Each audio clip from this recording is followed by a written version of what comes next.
Xo'p, biza diagramma qismini ko'rib olishimiz kerak bo'ladi. Diagramma qismi aynan shu mahsulotni o'sish sur'atini aynan shu diagrammalar orqali ko'rsatib berish uchun qo'llaniladi aslida.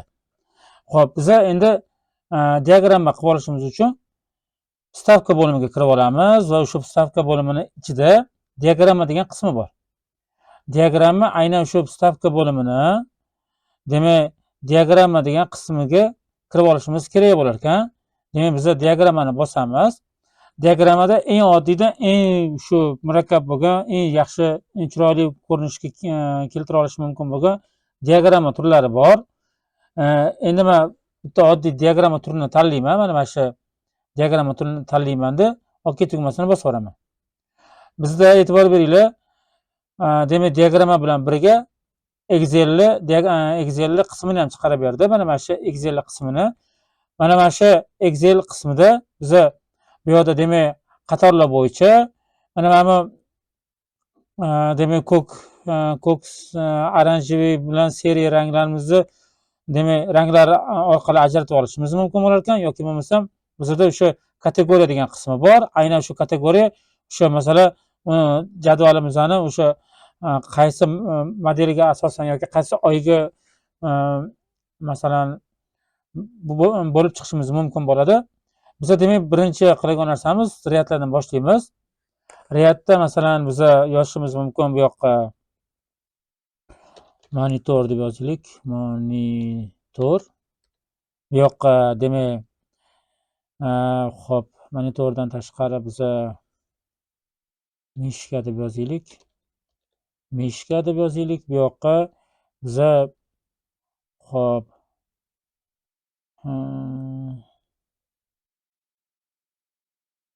printer deb yozaylik. Printer deb yozdik.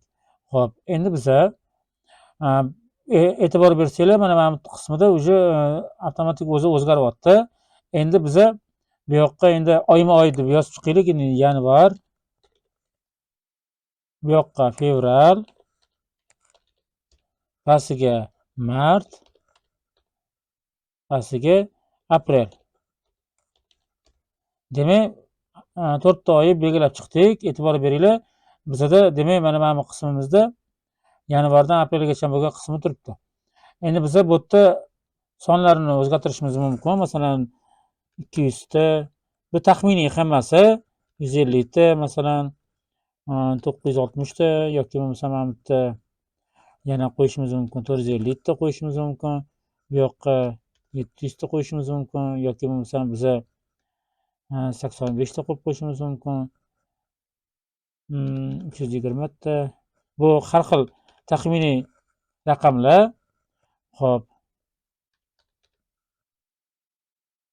Bu yoqqa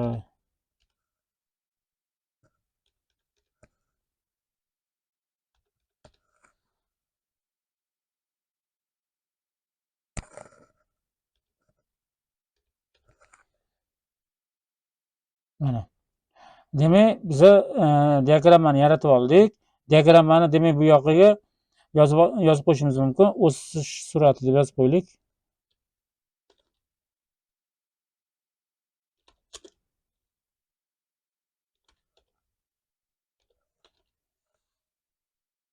Xo'p.